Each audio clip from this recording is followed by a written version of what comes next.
بسم الله الرحمن الرحيم الحمد لله رب العالمين والصلاة والسلام على رسوله محمد وعلى آله وصحبه أجمعين. Assalamu alaikum wa rahmatullahi wa barakatuh to everyone watching this video. Uh, I'm putting this video together because there has been just a simple request. So inshallah, hopefully this video is going to be beneficial to everyone watching this, inshallah. So the request that has been made is that just to make a simple video about the steps of Umrah. And before we get into these steps and the logistical matters of Umrah, it is first of all very important to understand that when we are going for Umrah, now we could be going for Umrah in the days of Hajj, we could be going for Umrah when it's not the days of Hajj. In either way, always make sure that you are working with your group, especially for those who are going for Hajj, whether you are doing Hajj Tamattu, Hajj Qiran, or Hajj Ifrad, for that matter. Whatever you do, make sure you are working with your group members, because there's a very simple concept when it comes to these kind of matters, and that is Yadullahi al Jama'ah. The hand of Allah, meaning the help of Allah, is with those who are in the Jama'ah. So that is why I try to do things always as a Jama'ah. Now, for those, just for the sake of this discussion and making sure that we stick to the agenda, I've been asked to just say a few things regarding Umrah and go through the step-by-step process when it comes to Umrah. So I'm going to explain it from both perspectives. Of those who are going to Makkah first, imagine you're traveling to Makkah first, or you're flying to Jeddah first, or if you're flying to Medina first, inshallah, I'll be explaining from both perspectives. First of all, is when you are going for Umrah, always remember that no matter how many times you've been for Umrah, every time you are going for Umrah, it is a call from Allah Azza wa Jal. Now, imagine if there was a person who was a celebrity, or imagine if it was a king or a prime minister, and they were to call you over to their home for a dinner, or they were to invite you. It's a very special invitation. If they had invited you before, you don't turn it down. You don't say that, well, I've been there before, I'm not going to go again. But if you have the opportunity, you always are going to go. So that is why every time this call comes from Allah Azza wa Jal, always take it in the sense that, I'm going because this call has come from Allah, and I'm going to answer the call of Allah, and take it as a privilege, take it as an honor, inshallah. And I always pray to Allah that may He give us many more opportunities. Ameen Rabbil Alameen. Now, for those who are traveling into Jeddah first, so you could be flying from Turkish Airlines, you could be flying through Qatar, you could be flying through Emirates. If you are flying through Emirates, you're going to be stopping in Dubai before you generally get into Jeddah first, or you're going to be stopping in Istanbul or stopping in Doha. If you're flying Saudi Airlines, a lot of times they are flying straight from New York, so you're going to have to be cognizant of that. But let's just take right now, for the sake of this discussion, that imagine you're flying through Emirates or Qatar or Turkish Airlines. You're going to be stopping either one of these cities, Istanbul, Dubai, or Doha. Making sure that if you're flying into Jeddah, you wear your ihram in these cities. Generally speaking, because they are Muslim countries, they have arrangements. Now, personally, I've never been to Istanbul, but I've been to Doha before, and I've also been to Dubai many times. And one thing I can tell you is that, and I'm sure this is the case also with Istanbul, they have showers there, and they have a facility there for those who want to wear the ihram, who want to take a ghusl, so that they can observe the sunnah of the Prophet sallallahu alaihi wasallam. So making sure that you always have your ihram. If you're flying into Jeddah, once again, you have your ihram in your carry-on, and do not put it in your checked-in luggage. This is sometimes a very big issue, that people put their ihram in their checked-in luggage, and then there's no way you have access to your checked-in luggage, and then you see your ihram, and you're entering, in essence, you will be entering into the miqat without your ihram. If you can arrange another ihram, that's a different case, but a lot of times then people are not able to arrange for another ihram. Now, with that in mind, let's talk about when you are flying into Jeddah. A lot of times when it comes to these airlines, they will tell you that they're about to enter into the miqat. When they are about to say you're entering into the miqat, that is not the time you make the niyyah. Now imagine if you wore the ihram in Doha, or you wore your ihram in Istanbul, or you wore your ihram in Dubai. I'm taking a step back here because there's something I forgot to mention. The sunnah of the Prophet is you're taking a shower, And then on your body, before you apply the ihram, the white sheet or the white garment, you can put on any scent, any attar, any deodorant, as this was the nature of our mother Aisha radiallahu anha. Before the Prophet he applied the before he applied the ihram, he our mother put attar on his, or perfume on his body. So that is why you can apply deodorant, you can apply anything before you wear the ihram. Now a lot of times people have even asked this question, that what if my ihram was washed in like this scented detergent before I wore it? Is that okay? That's absolutely fine. Don't worry about that, because this was washed in a detergent that has scent. Don't worry about that.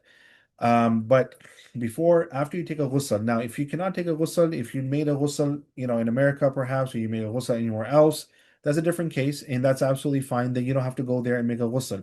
You can just go there and wear the ihram and so forth. Now, once you get into the ihram, okay, and before you wear the ihram, you put atta, you put everything on.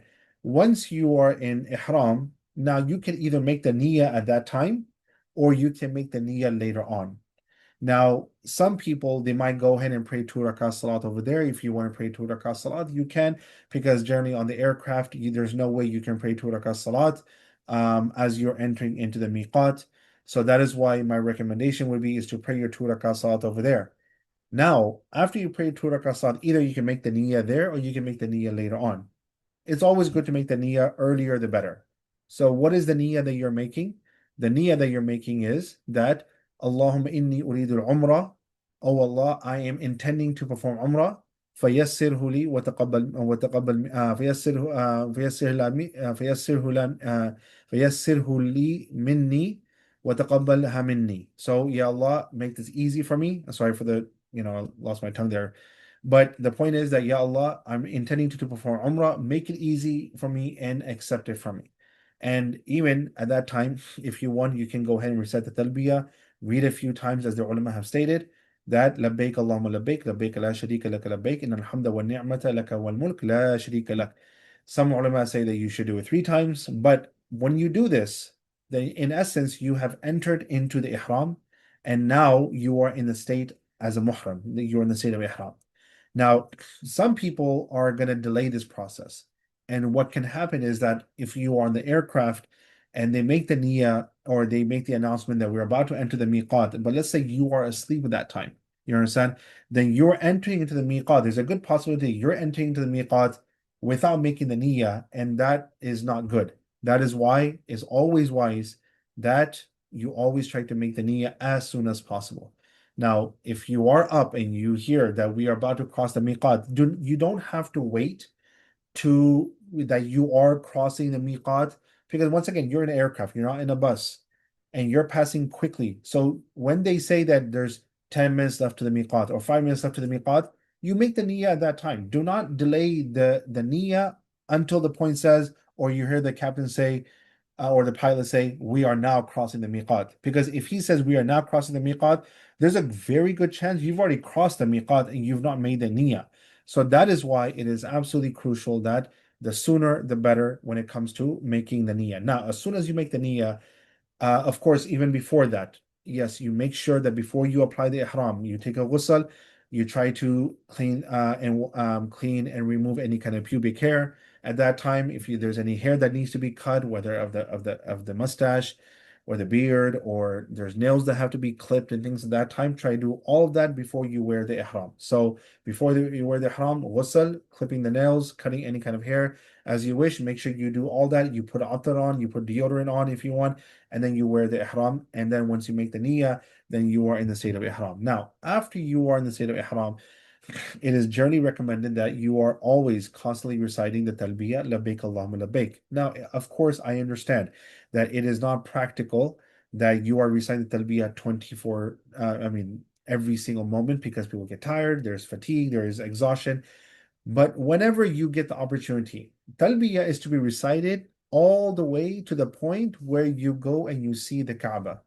That means that even if you land in Makkah, or I'm sorry, you land in Jeddah, and now you're going through customs, and during this time, talbiyah, labbaik Allahumma labbaik.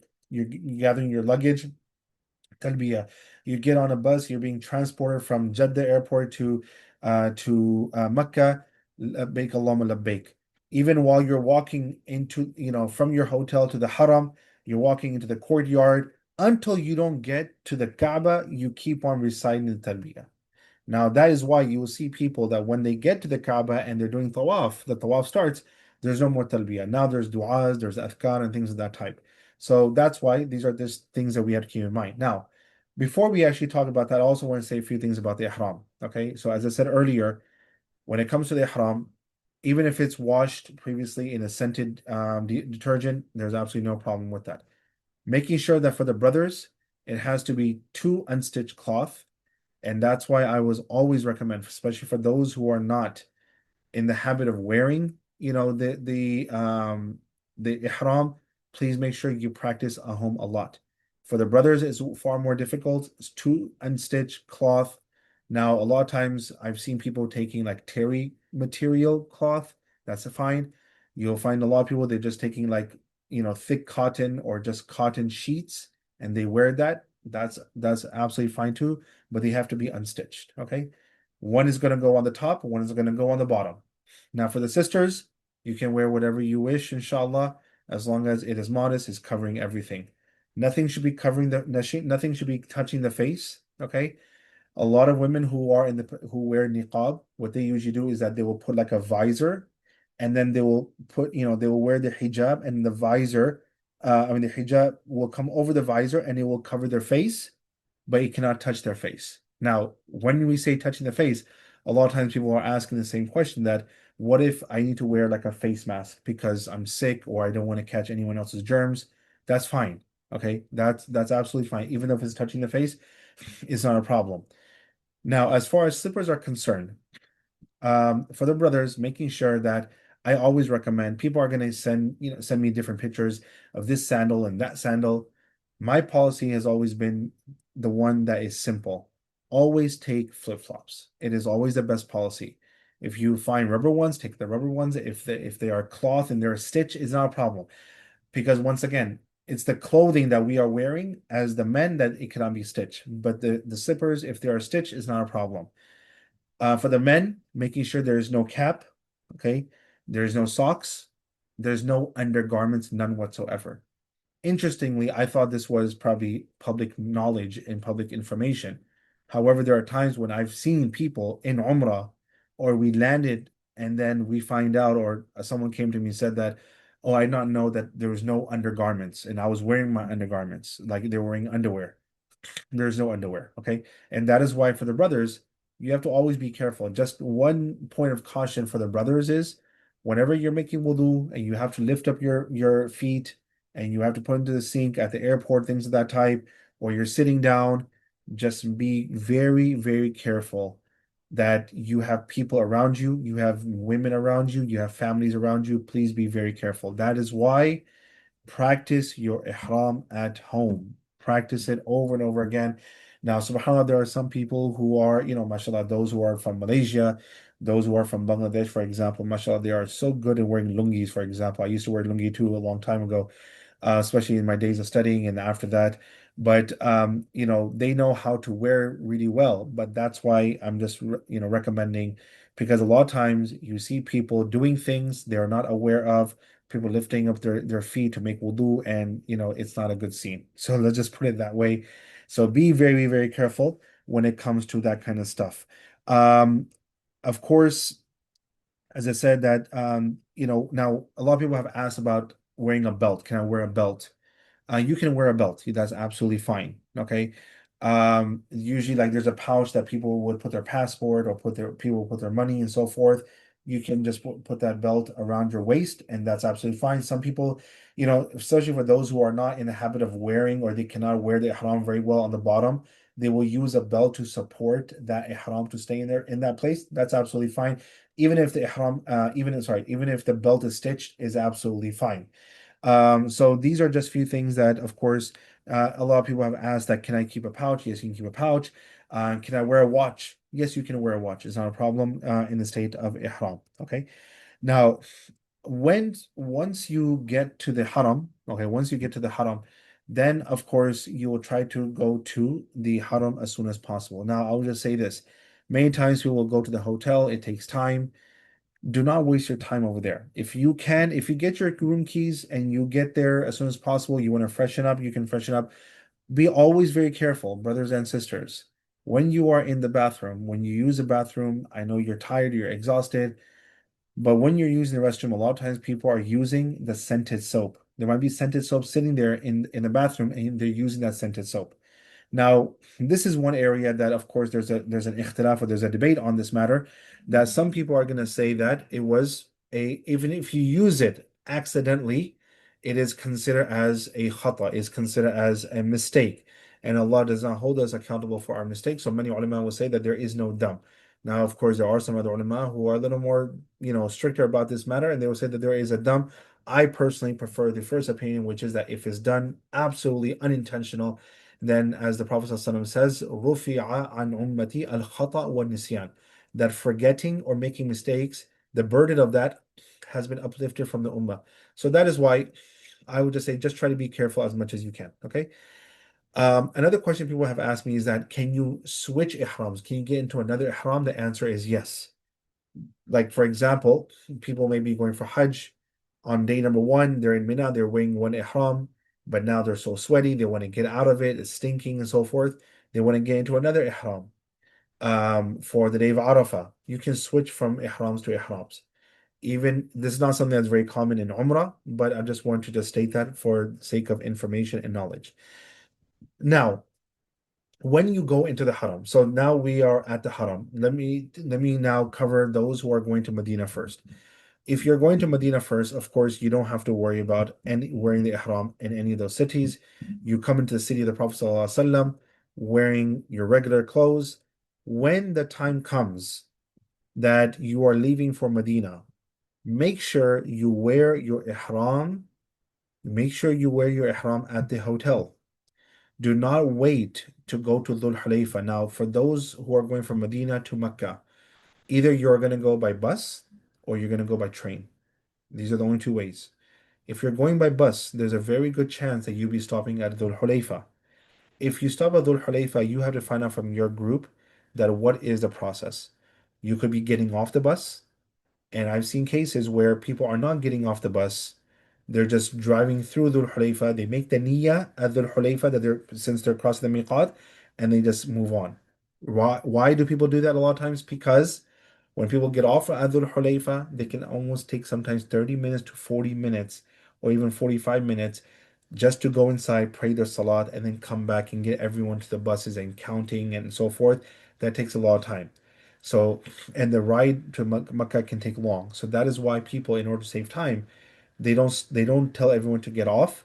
They just drive through the parking lot. They make the niyyah that Allahumma inni uridu al-umrah fayassirha li wa taqabbalha minni, that Ya Allah make everything easy for me and accept this umrah for me. And they start reciting talbiyah and they just move on. Okay. Either way, if you find out from your group, if your group members are saying, or your group person, the group leader is saying that no, we are going to get off at Dhul Hulayfa, we're going to pray our 2 rakat salat over there, then you will wear the ihram at the hotel. Do not try to go to the bathrooms over there. They can be very unclean because it's being used by so many people. Wear your ihram at Medina, in the hotel of Medina, before you leave the hotel. You get to Dhul Hulayfa, you get off. If your leader permits, you pray 2 rakat salat, you make the niyyah, and then Bismillah, you're on your way to Makkah. If you are not going to be getting off the bus at Dhul Hulayfa, then in that case, you try to pray your 2 rakat salat at the hotel. You make the niyyah then, or you make the niyyah before, and you just move on. Now, if you're traveling by bus, if you're traveling by train, then again, you wear your ihram at the hotel, you get on the train, and while you're on the train, they will tell you very soon, we're about to cross the miqat. Once again, do not wait till that time that you're passing the miqat. Make the niyyah as early as you can. 5 minutes before the miqat, make the niyyah. It's not a problem, right? But once you make the niyyah, then all the rules and restrictions of the ihram now begin to apply to you. Okay? Now, once you go there all the way to Mecca, again, just like everyone else, you go to the hotel. If you don't get your room keys, try to just go to the haram right away. You're already in your ihram. if you get your room keys right away, then go freshen up and then go with your family or go with a group or go with your group leader, whatever they tell you, just stick with that, inshallah. Now, once you get inside, okay, once you get inside, at that time, whenever you see the Kaaba, try to make whatever dua that you can make. Okay. For a lot of people, it's a very emotional time, but nonetheless, it's a moment and experience in your life that you will never forget, especially the very first time you go and you see the Kaaba. Because the one thing that I can tell you is Medina reminds you of the Jamal of Allah. It reminds you of the beauty of Allah. But Makkah reminds you, the Kaaba reminds you of the Jalal of Allah. The Kaaba is so overtowering and overpowering that it makes you really drop to your knees and submit in humbleness before Allah subhanahu wa ta'ala. So that is why it really reminds you of the Jalal of Allah. Now, once you're about to start, okay, you will start at the Hajar Aswad. Now, you all know very well that there's a very, very good possibility, 99.9999%, that starting and going and touching is just not possible. So from far, you will start off at Hajar Aswad. Many times you enter, you just walk all the way there. You will see a green tube light. You cannot miss it. You see everyone doing istilam at that time. Now, what is istilam? Istilam is the act of kissing. Bismillah, Bismillah, Allahu Akbar, and you just move on. One of the most annoying things, honestly, is that people stop.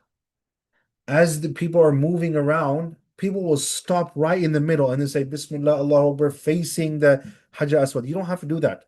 You don't have to do that. You just start Bismillah Allahu Akbar and you start. Okay, that's the way it works. Now, for the brothers, for the sisters, once again, their abaya and so forth, their modest clothing is their ihram. For the brothers, especially when you're doing this tawaf, you got to make sure that your right shoulder, so you might be seeing this, but your right shoulder has to be exposed. So making sure that when you wear the ihram comes from underneath and it comes and it tucks over here on this side. You understand? Now, one thing I forgot to mention earlier, some people would generally ask, can I wear a pin? You can wear a pin. You understand? I won't judge. Hopefully, no one else will judge you, but you can wear a pin. But this is called ittiba. Okay, this is called ittiba, like meaning that this is exposed, but this right shoulder needs to be exposed. And then the first three tawafs, generally speaking, for the men, you're supposed to do Ramal. Okay, so Ramal basically is that um you are like walking with your chest out. Now, it's very difficult to do this, so don't worry about it. If it's really crowded, you can do it, then don't do it. But if you can, do it because it is a sunnah of the Prophet Sallallahu Alaihi Wasallam. Now, having said that, you're gonna go in counterclockwise, okay, counterclockwise. During tawaf, you make dua, you can read Quran, dhikr, whatever you want, okay? Now, if you think about it, there's only just two corners of the Kaaba, okay? I know some of you might be thinking that, isn't there four corners of the Kaaba? Well, no, there's not actually. Think about it. There's two corners. One is Hajar Aswad, one is the one before that, which is called Rukn Yamani. And on the flip side, there's no actually corners. It's the Hatim, okay? And if in the time of the Prophet ﷺ, actually, the Kaaba was all the way extended to the Hatim because there was a flood that came and it actually did damage the Kaaba. So they began to repair the Kaaba, renovate the Kaaba. They ran out of funds. So they just built a Hatim over there to show people, to signify that the Kaaba was still here. So they built the Kaaba right now in a box format, in a box shape, whereas initially it was more in a rectangular shape. So as you're doing counterclockwise tawaf, you get to Rukn Yamani. Many ulama, and even we find for the Prophet ﷺ, try and touch that. If you cannot touch that, then you move forward. But from Rukn Yamani, this is the last corner before the Hajar Aswad. So imagine this is Rukn Yamani here, and this is Hajar Aswad here. As you're coming, you're passing Rukn Yamani. If you can touch the Rukn Yamani corner, good. If you cannot, no problem. But then from this point, from Rukn Yamani all the way to Hajar Aswad, during this time, the dua, the Masnoon dua is رَبَّنَا آتِنَا فِي الدُّنْيَا حَسَنَةً وَفِي الْآخِرَةِ حَسَنَةً وَقِنَا عَذَابَ النَّارِ. And then again, you come to the Hajar Aswad, Bismillah Allahu Akbar, and you just keep on moving on. You don't have to stop. When people stop, it's very, very annoying. It's very painful because people are stopping and it holds up all the crowd that is trying to build up momentum. they're stopping, and it's just pushing everyone back. Also, one thing that I've seen, which is very, is it allowed or not? It's probably allowed, something that's not generally recommended, but try to make your own du'as, try to take all your du'a books. People go there and you hear people saying, they will have women all in the middle, and you have the guy standing outside, and then there's one sheikh or one leader, he's like, Rabbana, and people are saying, Rabbana, Atina, Atina, and there's just like you know, generally speaking, just go with your own dua books, try to recite your own duas, read your Quran, and so forth. Now, during this time also, it's important to understand that um, people, what they do is that as they're making tawaf, because there's 7 circuits, they start going all the way inside close to the Kaaba. And now, when they have finished their seventh circuit, their seventh tawaf, then they're trying to come out.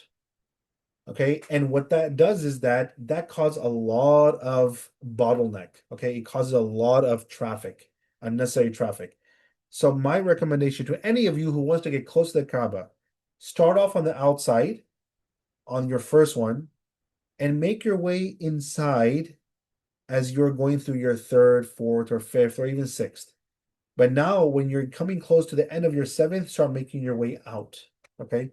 And that way it makes it easy for everyone else. Now, once that's done, tawaf is something that it has to be done in this form of wudu.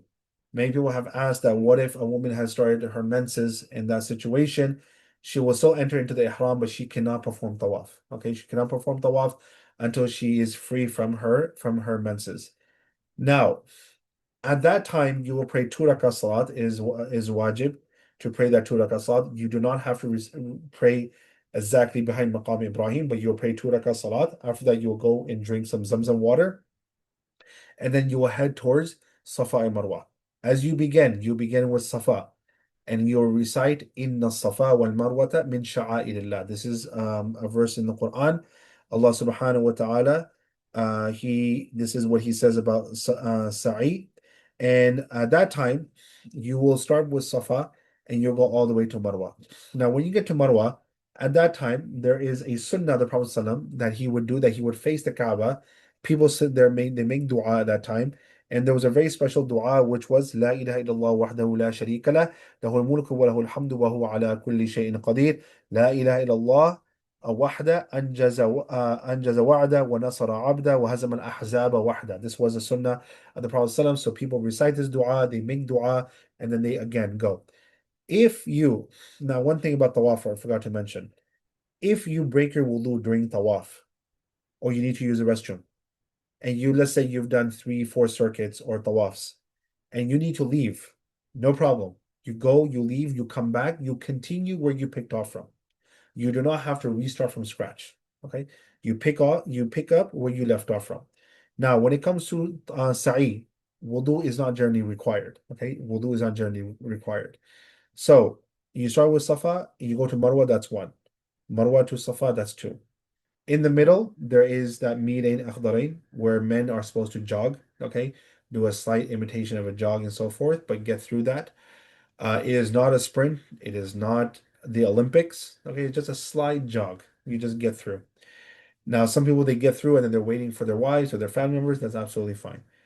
And then so from Safa to Marwa is one, Marwa to Safa is two, and you will finish eventually when it comes to seven, back and forth, you will finish at Marwa. Okay, you finish at Marwa. Then you just walk back through Safa. And as you walk back through Safa, you're done with your Umrah you're now done with your Umrah pretty much, besides the fact that cutting your hair is left. Now at that time, when it comes to cutting your hair, um, you'll see a lot of people outside, Haji, Haji, they will say, they give you these kind of gestures. You can go outside. Either you can go to your hotel room. I would just say just go to the barber shop. These people, they live on this money. So just go there and just give them your money, help them out. But let them cut your hair. If you can shave, shave. If you cannot shave, then at least do a trimming of the hair. And the Prophet ﷺ, he made 3 du'as for the person who actually shaved completely. He made one du'a for the person who did just he shortened their hair. But nonetheless, both are okay. There's no judgment on that. It does not affect your umrah in any way. So once you're done with that, then you are actually done with your Umrah. Mabruk to you, that and may Allah subhanahu wa ta'ala accept your Umrah. Now, as far as the sisters are concerned, many times what they do is that they go to their hotel room and they can cut a small at the very end. They can just cut, something small. Some say like very small, but you just cut a little and you're out of your ihram. Once a woman is out of ihram, she can start cutting other people's hair, and it should not be a problem. Okay. There are some ulama who say that it is problematic when a woman is not out of your ihram and you're cutting other people's hair. That's why, just to be on the safe side, just cut your own hair, get out of the ihram, and then once you're released from the ihram, then you can cut other people's hair. It should not be a problem. So hopefully this was beneficial, inshallah. I'm sure you may have questions, and I probably did not answer them, but I try to answer them to the best of my abilities and whatever I can remember, inshallah. But may Allah subhanahu wa ta'ala accept from all of us, and may Allah subhanahu wa ta'ala accept your umrah whenever you make umrah. Just keep these things in mind, inshallah. Jazakumullah khair. Assalamu alaikum wa rahmatullahi wa barakatuh.